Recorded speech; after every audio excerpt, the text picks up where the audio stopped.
Assalamualaikum warahmatullahi wabarakatuh. Kembali lagi di channel Berita Mistis.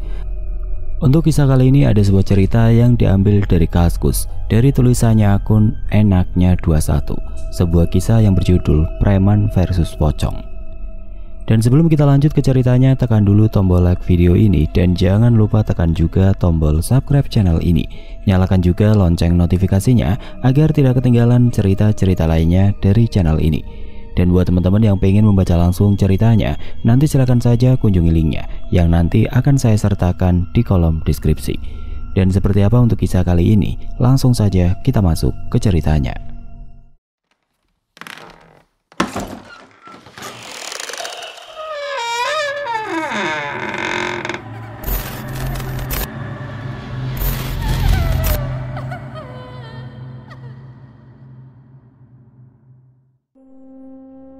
Cerita ini saya angkat dari kisah nyata seseorang yang pernah menggunakan tali pocong sebagai jimat agar kebal dan sukses menjalankan kejahatannya.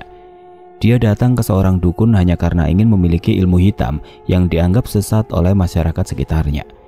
Dengan segala cara dia berusaha memenuhi syarat dari sang dukun, bahkan hingga harus mencuri tali pocong dari kuburan orang yang meninggal karena kecelakaan.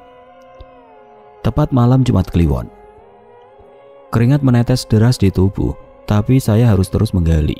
Ayunan cangkul semakin dalam, usaha keras membuahkan hasil. Cangkul yang saya pegang serasa membentur papan penutup mayat. Lalu dengan sisa-sisa tenaga yang ada, saya ngelanjutin penggalian dengan kedua tangan. Berhasil, galian telah sampai dasar. Bau kurang sedap menyebar, refleks saya nutup hidung. Mayat perempuan di dalam kubur itu masih baru, badannya masih terbungkus rapi kain kafan. Kedua bola mata dan mulutnya tertutup kapas. Saya bergidik ngeri, tapi kepalang tanggung. Tujuan sudah hampir berhasil. Rasanya menggigil melihat rupa mayat di hadapan saya. Bulu kuduk meremang. Hanya dengan hitungan menit, saya berhasil mengambil tali pocong mayat tersebut dengan gigi.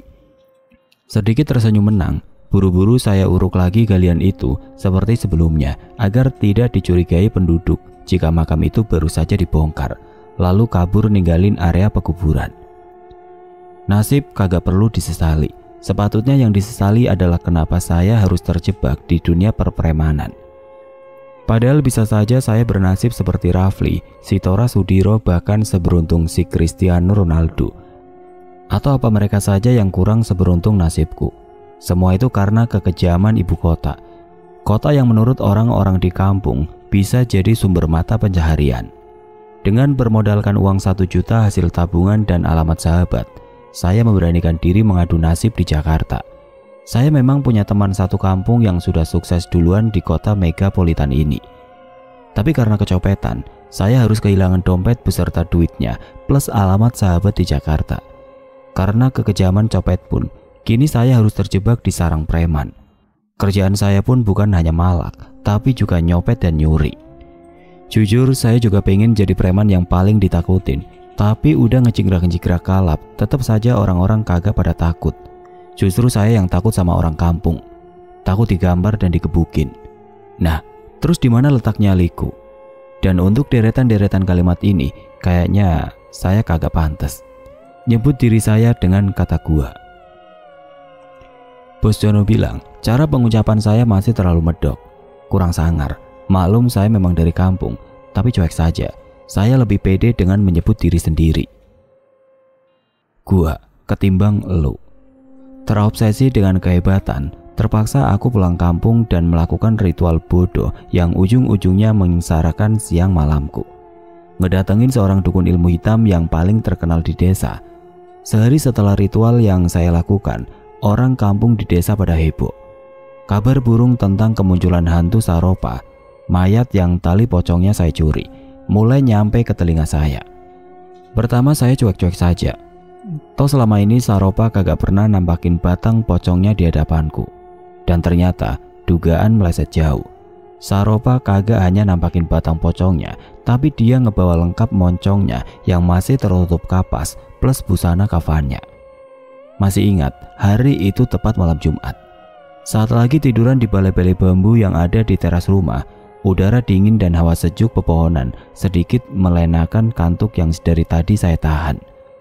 Terlalu sore karena waktu masih nunjukin pukul 20.45. Tapi namanya desa, jam segitu penduduknya sudah pada ngorok di buai mimpi. Kecuali orang-orang yang sedang kebagian ngeronda, sedang asik-asiknya menikmati udara malam. Tiba-tiba terdengar suara mencurigakan dari balik rimbunan pohon bambu. Serak, serak. Saya ngelirik curiga rimbunan bambu yang kagak jauh dari tempat saya berbaring. Sunyi, suara tadi terhenti. Saya cuek, lalu ngelanjutin acara tiduran yang sempat tertunda. Serak, serak. Suara itu terdengar lagi. Sakit hati, saya berdiri terus nyamperin pohon bambu tersebut. Saya pelototin mata, berusaha mencari tahu suara apa yang barusan saya dengar.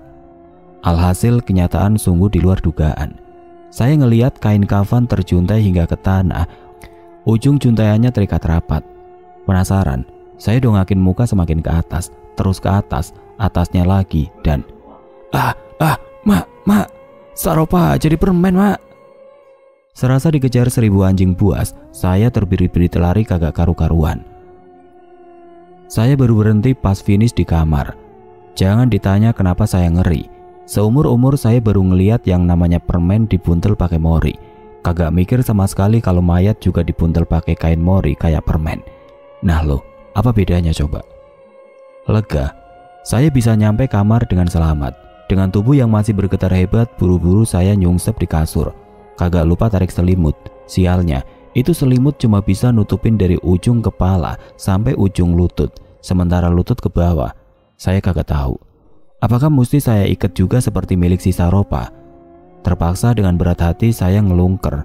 Saya pikir dengan cara ini tingkat keamanan bisa lebih terjamin. Tapi, Parman! Sayup-sayup terdengar suara perempuan memanggil-manggil namaku. Parman! Kembalikan tali pocongku. Suara itu terdengar sangat dekat. Kagak lagi sayup-sayup. Sialan ini pocong. Bisa-bisanya dia malakin talinya yang udah gua curi. Emang dia pikir gua kagak takut setan apa? Badan makin ngelungker. Jangankan gerak, ngeluarin anggota badan buat nepuk nyamuk yang nemplok di jidat aja. Saya sama sekali kagak ada keberanian. Kufret bin apes. Dalam kondisi memprihatinkan begitu, ternyata air seni kagak bisa diajak kompromi. Saya kebelet pipis. Sekali lagi, saya kebelet pipis. Sengaja saya replet. Butuh beberapa menit untuk memastikan keadaan aman. Dengan sisa keberanian yang udah tersekat di ujung tenggorokan, ngintip dari balik selimut. Mata berputar-putar menyapu pojok-pojok kamar. Sepi, kosong, hening. Yang nyaring terdengar di telinga hanya suara detik jam dinding. Kagak ada tanda-tanda kehidupan dari makhluk lain. Saya ngerasa lega. Mesti cepet-cepet ke kamar mandi, pikir saya. Setengah mengendap berjalan keluar kamar. Begitu ngebuka pintu, alhamdulillah itu pocong dah standby di depan kamar sembari meringis sadis. Sukses saya pingsan dengan celana yang basah karena pipis. Teror si Saropa kagak hanya berhenti sampai di situ. Saya semakin paranoid. Dimanapun berada si pocong selalu setia nunjukin keberadaannya. Pernah sewaktu-waktu kebagian tugas ngeronda. Tanpa curiga sebelumnya saya ngegedor pintu rumah salah satu warga, hanya sekedar ngingetin bahwa gulingnya yang dijemur di pagar belum dimasukin. Tapi alangkah kagetnya, belum lagi pemilik rumah nongol. Itu guling sudah nongol duluan sembari berdiri ngadep muka saya. Kapas-kapas yang menempel di muka itu pocong yang kagak bisa saya lupain. Sontak saya ambil langkah 1000 tanpa bebibu, apalagi manggil emak. Lama-lama saya stres karena hampir tiap malam saya main petak umpet sama itu pocong. Keampuhan tali pocong belum nampak hasilnya, tapi pemiliknya udah nagih-nagih mulu. Saking parnonya, saya sampai kagak bisa ngebedain jika ada orang teriak. Karena kagak nahan, saya mutusin buat balik ke Jakarta secepatnya. Mungkin dengan begitu, si pocong bakalan berhenti ngintil. Pocong kagak bisa naik kereta karena tangannya kagak bisa megang tiket. Pocong kagak bakalan bisa naik angkot karena dia kagak bisa melambai. Paling banter dia bakalan baring-baring di jalan biar angkot berhenti setelah rodanya nabrakin dia lalu ngerem mendadak. Pocong kagak bakal mikir bahwa jika dia berbaring di jalanan, gundukannya kagak jauh beda sama polisi tidur. Hingga akhirnya saya nyadar bahwa letak otak saya Persiapan balik ke kota. Jangan pernah nanya bagaimana saya bisa jadi seorang preman. Jujur semua karena terpaksa. Kehidupan ibu kota yang kejam buat saya nekat ambil jalan pintas. Kalau dilihat secara fisik, saya emang kagak pantas jadi preman. Dibandingkan sama Jono si bos preman, saya lebih tepat disebut sebagai pelengkap preman. Bang Jono lebih sangar, mukanya terlihat bengis dan kejam, badannya gempal tinggi gede. Tapi buat saya, lebih menakutkan hantunya si Saropa ketimbang muka Bang Jono. Kemanapun Jono jalan, orang-orang selalu memandang takut ke arahnya. Sementara saya, kagak ada serem-seremnya sama sekali. Badan saya tinggi krempeng, muka saya ganteng, kulit saya dikit bersih, kagak hitam, kalem, dan rambut saya ala Olga. Nah, pernah saya nyoba jalan sesangar mungkin, badan saya tekep-tekepin, setekep mungkin, perut dibusungin, sebusung mungkin. Terbukti, orang-orang pada takut ngelihat saya. Mereka nunduk, tapi anehnya, mereka nunduk sambil senyum-senyum. Usut punya usut, mereka ketawa karena saya salah pakai sendal emaknya Jono. Itulah alasan kenapa saya harus balik ke kampung. Saya harus punya jimat, punya pegangan. Saya nyuri tali pocong. Akibatnya saya harus berhadapan dengan si empunya tali itu. Untuk menghindari teror, saya mutusin harus cepat-cepat balik ke kota. Selepas azan maghrib, saya kemasin semua baju-baju ala kadarnya ke tas. Kagak lupa saya bawa kotak kecil tempat saya nyimpen tali pocong si Saropa. Setelah selesai semuanya, sambil ngabisin malam iseng-iseng, saya ngelayap ke pos ronda. Nyampe di pos, orang-orang yang kena giliran jaga kampung udah pada ngumpul. Ada sekitar 4 orang yang kebagian jadwal malam hari itu. Hawa dingin serasa menusuk tulang. Untuk menghindari dingin, saya naikin sarung hingga sebatas bahu. Lumayan. "Tumben nongol man," sapa Udin, salah satu pemuda desa. "Sepi di rumah, emak udah tidur dari sore tadi," jawabku sekenanya. "Mending di sini, ntar di rumah sendirian malah diapelin hantunya si Saropa," saut Surip. "Ah, gua kagak takut sama yang namanya hantu, tahayul itu." Pura-pura kagak tahu menahu soal hantu si Saropa, padahal dalam hati ngedumel. Tiap hari tuh hantu nemuin gua, kagak pakai acara janjian dulu. "Halah, baru beberapa bulan di kota aja udah ganti bahasa kamu man," Zahir protes, sementara saya melengos sebel. Akhir kata mereka diam, saya juga diam. Yang terdengar cuma suara kodok yang bersaut-sautan. Tiba-tiba angin berembus kencang, dahan-dahan pohon bergoyang. Malam kian mencekam. Saya semakin merapatkan sarung. Bayangan tentang pocong Saropa langsung melintas. Ah, tapi mana mungkin pocong itu berani nongol kalau lagi rame-rame begini. Kita bertiga mau keliling dulu, Din. Man, temenin Udin jaga pos ya." Kali ini Samsul berujar. Udin manggut-manggut mengizinkan.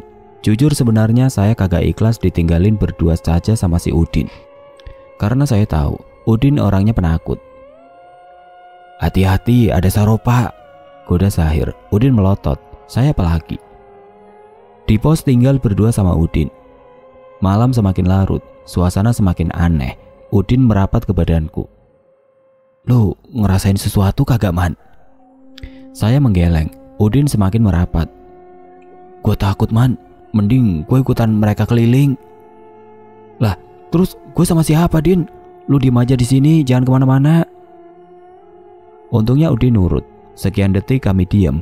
Tiba-tiba di bawah balai-balai pos ada kucing hitam. Saya curiga sama itu kucing.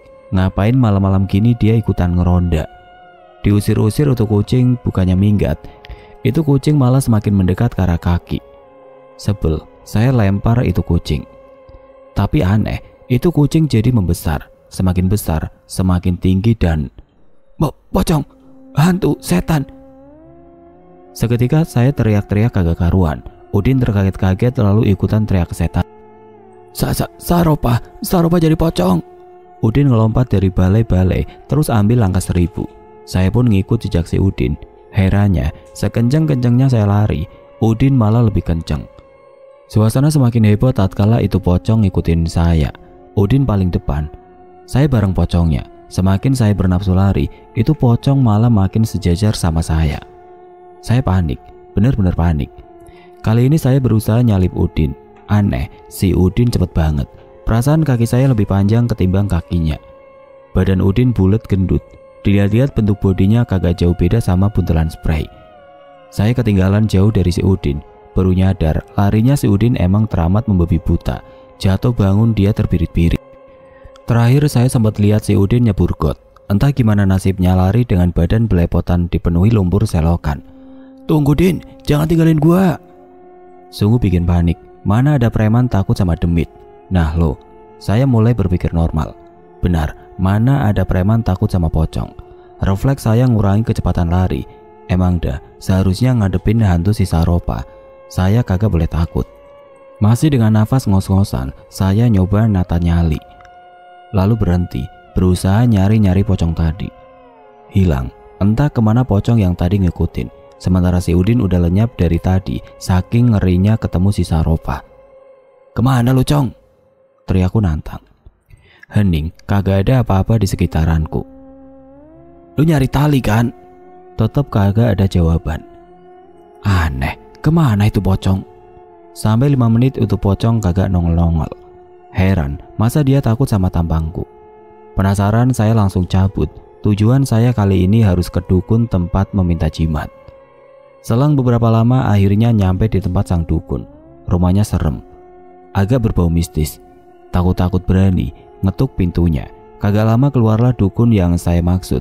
Sambil terbatuk-batuk itu dukun mempersilahkan masuk dan duduk. Tanpa dikurangi dan dilebihi, saya bercerita panjang lebar tentang pocong si Saropa. Aki tua itu terkekeh sambil ngelus-ngelus jenggotnya yang panjang. "Masih 3 hari, kamu sudah dibikin repot. Padahal ada 38 hari lagi yang belum kamu lewati." Saya mendelik kaget. Total 41 hari gue mesti kena teror sama pemilik tali itu, Ki. Dukun itu manggut-manggut. Saya semakin shock. "Sudah Ki, kapok. Mending gue balikin ini tali. Tolong kasih tahu caranya, Ki." Saya betul-betul memelas kali ini. Sumpah kapok. Janji kagak bakalan ngulangin perbuatan kayak gini. Lebih baik insaf. Lagi pula kejahatan apapun bentuknya kagak bakalan bikin tenang hidup. Saya harus nyari kerjaan lain yang lebih halal. Kagak perlu harus ngambil jalan pintas yang bisa-bisa nyelakain hidup sendiri. Setelah berpikir agak lama, untungnya dukun itu ngasih tahu caranya ngebaliin tali pocong si Saropa. "Kembalilah besok malam dan bawa segala persyaratan yang telah Aki minta tadi." Lega campur nyesel, akhirnya balik pulang ke rumah. Rada tenang hati saya, mudah-mudahan malam ini bisa tidur dengan nyenyak. Karena besok malam mesti ngelaksanain ritual pengembalian tali pocong si Saropa. Sudah hampir pagi saat saya baringkan badan di kasur kapuk. Sengaja matiin lampu, berharap tidur kali ini lebih lelap. Tangan meraba-raba mencari guling. Nah, ini dia. Saya berhasil nemuin guling, tapi saat saya tarik itu guling, Saropa! Teror hantu si Saropa benar-benar keterlaluan, tanpa mengenal waktu, bahkan tempat. Itu yang bikin saya ngambil keputusan buat ngembaliin tali pocong miliknya. Dengan bantuan Ki Dukun, saya berniat ngelaksanain ritualnya. Sadar bahwa jalan sesat yang saya ambil ternyata menyengsarakan hidup. Dingin angin menusuk hingga menembus tulang. Saya nyeruput kopi sembari duduk di balai-balai bambu sederhana warisan bapak. Seperti hari-hari sebelumnya, saya kagak pernah lupa nyicipin singkong rebus bikinan emak. Malam ini adalah janji sama Udin mau ke rumah Aki Dukun. Sejak kejadian heboh 2 malam yang lalu, terpaksa dengan berat hati saya nyeritain ihwal munculnya hantu si Saropa. Udin sempat kagak percaya. Beruntung setelah dijelasin jika saya mau insaf, si Udin langsung manggut-manggut kagak ngerti. "Man, lu jadi kagak ke rumah Aki Dukun?" Sapaan Udin tiba-tiba ngagetin lamunan. Pakai ngegebuk punggung lagi. Pingin aja ngebales ngegebuk dia balik. Bukan di punggungnya, tapi tepat di jidatnya yang seluas pantat penggorengan. "Ya jadilah, masa gue mau terus-terusan diikutin hantunya si Saropa? Emang gue cowok apaan?" "Ya udah sana, cepetan ganti sarung lu sama celana yang rapi. Emang mau kondangan, pakai ganti baju rapi segala." Omelku sambil beringsut masuk ke dalam rumah. Seperti yang direncanakan sebelumnya, berdua kami menuju rumah Aki Dukun. Jarak antara rumah saya sama rumah itu dukun lumayan jauh, melewati hutan jati, sawah, semak belukar plus kuburan. Sedang enak-enaknya jalan, dari kejauhan terlihat cahaya lampu motor. Semakin lama semakin dekat. Pengendaranya berboncengan. Saya amat-amatin, sepertinya kenal salah satu dari mereka. Lu Bang Jono kan? Sapaku sambil nyoba menghentikan laju motor itu. Dua orang pengendara itu langsung berhenti. Ternyata betul dia Jono. Woi man, ketemu juga akhirnya lu. Gue udah dari tadi muter-muter nyariin. Untung ada tukang ojek yang tahu tempat lu, jawab Jono sambil nepuk-nepuk bahuku. Jono jauh-jauh datang dari Jakarta dengan harapan bisa nemuin Ki Dukun agar bisa ngasih dia jimat kebal. Polos, gue ceritain resikonya, nyuruh Jono agar ngurungkan niatnya. Udin pun kagak lupa angkat bicara tentang munculnya pocong si Saropa. Beruntung Jono paham dan ngerti.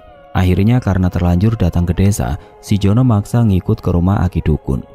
Jono pingin dapat penjelasan langsung dari mulut Ki Dukun sendiri. Setelah mengenalin Jono ke Udin, bertiga kami langsung lanjutin perjalanan. Suasana desa yang gelap betul-betul bikin bulu kuduk merinding. Setengah perjalanan kami ngelewatin kebun pisang dan bambu milik Zahir. Saya memang ngambil jalan pintas agar bisa cepet-cepet sampai di tempat Ki Dukun. Saat asik-asiknya jalan, brak! Tiba-tiba ada sesuatu yang nabrakin. Refleks saya lompat, Udin dan Jono berpelukan, saking kagetnya. Mungkin Jono terbawa dengan cerita tentang pocong Saropa. Belum sempat ngelihat apa yang nabrakin, tahu-tahu terdengar suara cekikikan. Pohon bambu yang tadinya berdiri gagah langsung roboh begitu ngedenger suara itu tepat di hadapan kami bertiga. Sumpah, saya ngejingrak kaget. Bulu kuduk merinding, Jono nyenggol-nyenggol tanganku. Man, ada apa? Kenapa lu diem? Tanya Jono penasaran. Saya mandeng Jono, terus mandeng Udin. Wajahku serasa memucat. Di bawah remang-remang cahaya bulan, saya ngelihat di belakang mereka ada pocong si Saropa. Muka itu pocong merah menyala, matanya melotot kejam, kagak ada ekspresi belas kasihan sama sekali. Tapi yang saya heranin, kenapa Jono sama Udin kagak ngerasa sama sekali jika di belakang mereka ada buntelan pepesan. Yang saya bisa lakuin cuma ngasih bahasa isyarat tanpa bisa berkata-kata. Sumpah, saya shock, kagak tahan sama pemandangan mengerikan. Sontak saya ngasih aba-aba ke mereka berdua. Lari bang! Tancap kaki saya kabur, disusul Udin dan Jono ngikut lari tanpa tahu apa sebabnya. Sekali lagi si Udin lari paling kenceng, baris kedua ada saya, lalu nyusul Bang Jono. Entah si Saropa ngedudukin urutan keberapa, saya kagak mau repot-repot mikirnya. Setelah sekian meter kami berlari, berhenti dulu bang, Din, gua capek banget. Coba lu liatin, si Saropa masih ngejar apa kagak? Tanyaku ngos-ngosan. Kayaknya udah kagak man. Emang lu udah ngeliat? Saut Jono. Belum, kata si Udin singkat. Saya ngejaduk kepala Udin sambil mendelik kalut. Tanpa sadar saya ngajakin mereka berlari ke arah yang salah. Jalan yang saya lalui adalah jalan menuju pemakaman umum desa. Mau balik, takut si pocong nyanggong. Jono dan Udin pun kagak mau diajak muter lagi ke jalan tadi. Terpaksa kami mau kagak mau, mesti ngelewatin jalan setapak makam yang menghubungkan ke jalan utama yang sebelumnya tadi kami lewatin. Hanya ada satu jalan, untuk kita bisa keluar dan balik ke rumah, kita lewat makam itu. Saya nunjuk ke arah sebuah makam. Tapi man, untuk makam tempat Saropa dikuburin. Udin bergidik ngeri. Lah mending lewatin rumahnya, si Saropa kan lagi kelayapan di luar sono. Akhirnya Jono sama Udin setuju. Pas di depan makam, ada keraguan di hati. Takut bercampur ngeri ngelihat kondisi makam yang gelap gulita. Segala macam bayangan berkecamuk di pikiran. Jangan-jangan si Kunti nongol. Jangan-jangan si Gundruwo lagi kebagian jadwal ngeronda. Jangan-jangan Pak RT kesurupan. Weh, lu aja yang di depan Din, kataku ketus pada si Udin. Sambil berpindah posisi di belakang Jono, Udin mendelik kepalanya menggeleng kuat. Bang Jono kan ketua preman. Udin balik nuduh ke arah Jono. Giliran Jono yang mendelik sebel. Mau kagak mau, Jono harus nurut jalan paling depan. Dia pasti malu kalau sampai dituduh pengecut. Oke, gue duluan. Lu paling ekor Din. Biar Parman di tengah. Lewat makam gini aja, masa kagak ada yang berani? Dasar kupret lu pade. Jono berjalan pelan. Bibirnya monyong ngomel-ngomel, kakinya ngedap-ngedap persis maling jemuran. Jarak 200 meter masih aman, 300 meter nambah aman. Jalan kami kagak lagi ngedap-ngedap kayak tadi, lebih nyantai. Tuh kan, apa gua bilang? Ini makam kagak ada angker-angkernya sama sekali. Dasar mental kalian aja yang pengecut. Kagak salah kalau gue jadi preman paling ditakuti di kota. Cerocos Jono memecah keheningan malam. Bukannya takut bang, kita cuma nyadar kalau pemimpin itu tempatnya di depan. Ntar kalau ada apa-apa sama abang, kan kita bisa ngasih tahu duluan. Sekian menit berjalan, entah kenapa tiba-tiba bulu kuduk berdiri. Tiupan angin malam kian memperburuk suasana hati. Perasaan gue kok kagak enak ya bang. Ini pasti ada yang lagi ngamat-ngamatin kita. Paling tidak penghuni makam ini. Banyak bacot lu ah. Udah sono cepetan jalan. Masa preman takut sama setan? Sampai segede gini gua kagak pernah takut sama yang namanya setan. Harusnya kalian niru sifat gua dong. Nasihat Jono panjang lebar. Tapi beneran bang, gue juga ngerasa merinding. Timbal si Udin. Diam lu pade. Bentak Jono nutupin ketakutannya. Kami diam. Suasana hening sejenak. Kedengeran hanya suara langkah kaki yang menginjak ranting-ranting kering serta suara hewan malam. Hingga Man, berhenti dulu. Suara Udin terdengar tegang. Emang ada apa Din? Tanya Jono tanpa nengok. Saya pun kagak berani nengok ke arah Udin. Ada yang megangin bajuku. Kali ini suara Udin rada gemeteran. Saya yang tadinya berani refleks ikutan gemeteran. Lu tengokin siapa yang narik-narik baju lu Din? Perintah Jono masih kagak berani nengok. Abang aja yang nengokin, gua takut. Makin gemeter saja suara si Udin. Bukannya lu bagian ngejagain ekor. Parman aja yang nengokin. Udin balik nyuruh saya. Jujur saya mendelik kaget. Emang Bang Jono takut? Lu juga Din? Apalagi gua? Siapa yang nyebarin fitnah kalau gua pemberani? Tanyaku kagak kalah frustasinya. Parman, tengokin. Gertak Jono dengan nada tinggi. Buset dah. Rasa takut ke Jono ngalah-ngalahin rasa takutku ke demit. Nyerah, terpaksa saya nengok ke belakang dengan masih memejamkan mata. Saat ngintip pakai satu mata, masih gelap, kagak kelihatan apa-apa. Hanya suara-suara binatang malam yang kedengaran rame. Tapi, apaan tuh? Masih dengan mata setengah memincing, saya ngejerit histeris. Wah, lari! Udin nambahin jeritan malam lalu ambil langkah 1000. Jono kagak kalah kenceng ceritanya, sama seperti Udin, dia langsung lari. Saya bingung, sedikit lambat lari. Kan harusnya saya yang kabur duluan, karena saya yang nanya dan histeris. Perasaan tadi belum lihat apapun. Saking kencengnya mereka lari di tengah kegelapan makam, kaki mereka sampai ke sandung-sandung nisan. Jatuh jembalitan, jatuh lagi, nyungsep, bangun lagi terus salto, barengan dengan posisi saling bertumpukan. Saya yang lari paling belakang kaget ngelihat kecelakaan beruntun itu. Ditambah lagi kaki saya yang nyandung ranting kering. Badan saya nyangsang di atas tumpukan badan mereka. Udin ngejerit hebat, Jono apalagi, karena memang dia berada di tumpukan paling bawah. Waduh, sakit blekok. Ampun bang, gua kesandung. Buruan bangun, jangan kelamaan di atas badan gua. Jono ngejorokin badan kami lantas ngebersihin debu yang nempel di bajunya akibat terjatuh tadi. Mang apaan yang lu lihat barusan man? Tanya Jono penasaran. Iya apaan man? Imbu Udin ikutan bertanya-tanya. Gua ngerjap-ngerjapin mata berpikir sebentar lalu ngejawab yakin. Gua ngelihat mukanya si Udin bang. Jawabku jujur. Lah terus saya tanya di sebelah mana? Gue nundukin kepala beberapa detik, lalu menggeleng kuat. Gue cuma lihat mukanya si Udin bang, terus gue kira ada genderuwo di belakang gue. Mukaku langsung kena gambar Bang Jono. Terus ngapain Udin teriak kenceng tadi? Kali ini Jono nanya ke si Udin sembari ngepalin tangan. Gue kira yang narik baju-baju Saropa bang, kagak taunya nyangkut di ranting pohon Kamboja. Ujar Udin dengan mimik wajah ketakutan. Bikin panik aja kalian. Tapi kan tadi abang juga ikutan teriak.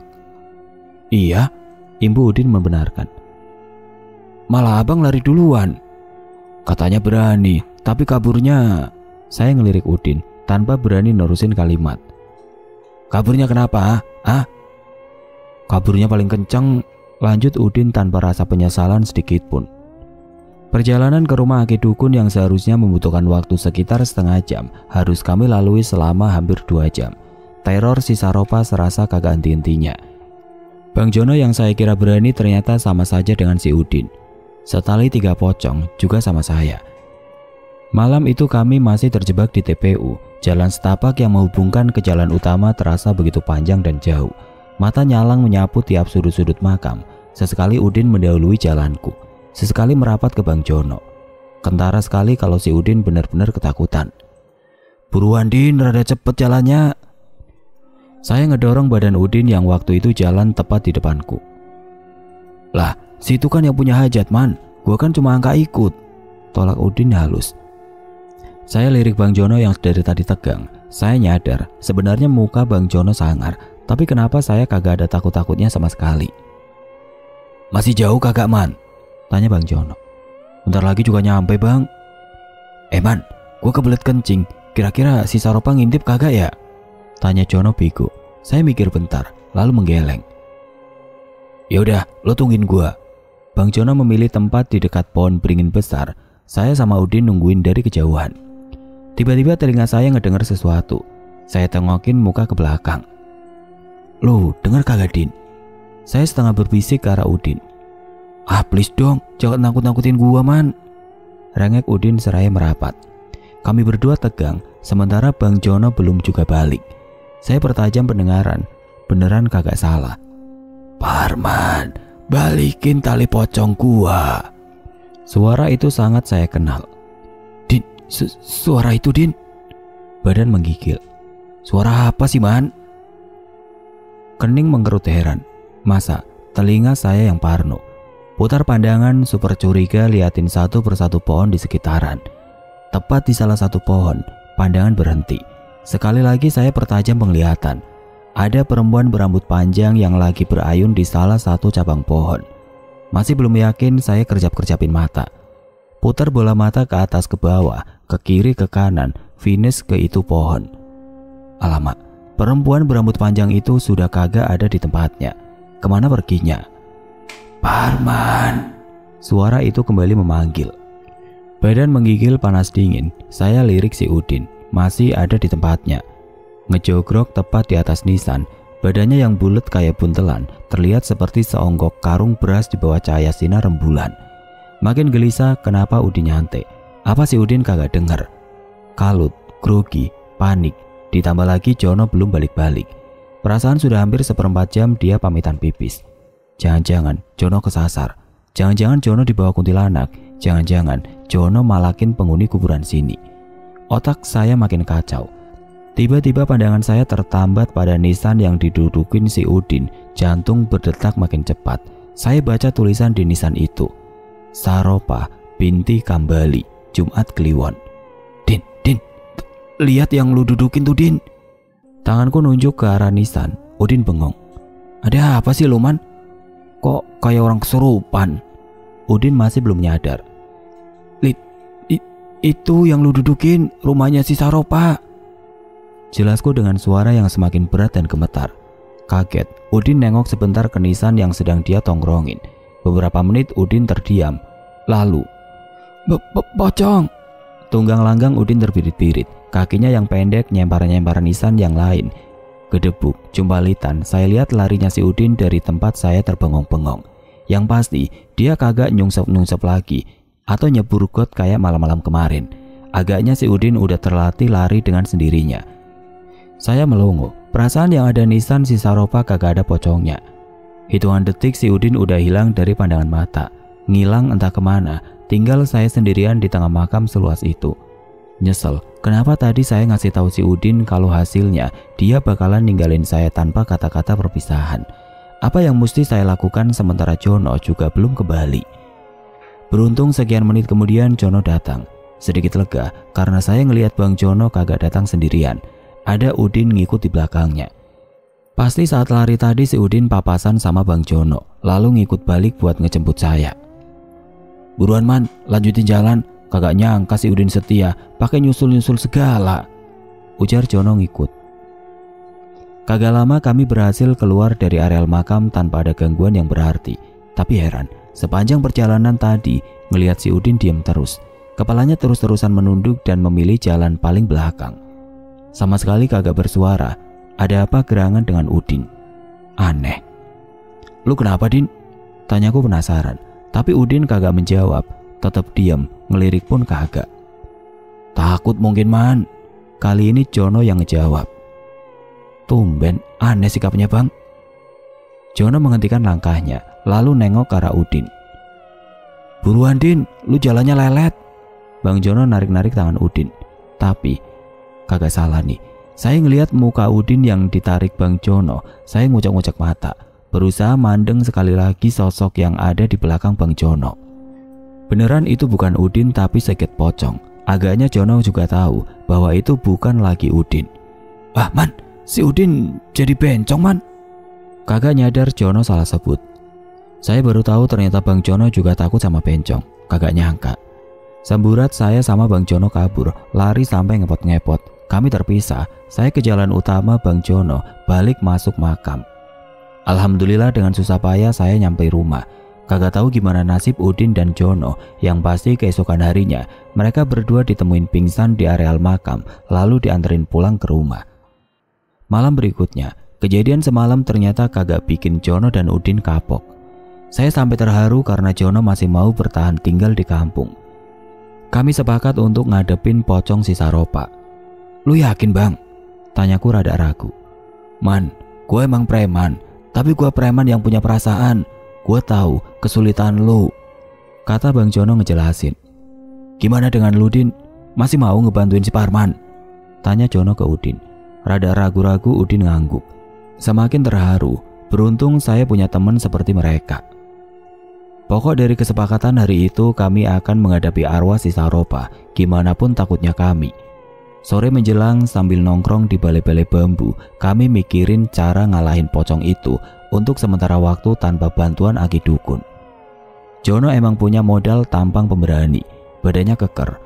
Kumisnya kayak orang buyaran misbar, mukanya rada hancur. Kabarnya sih, dulu pernah kecepet pintu saat emaknya ngamuk-ngamuk karena ulah Jono yang kelewatan.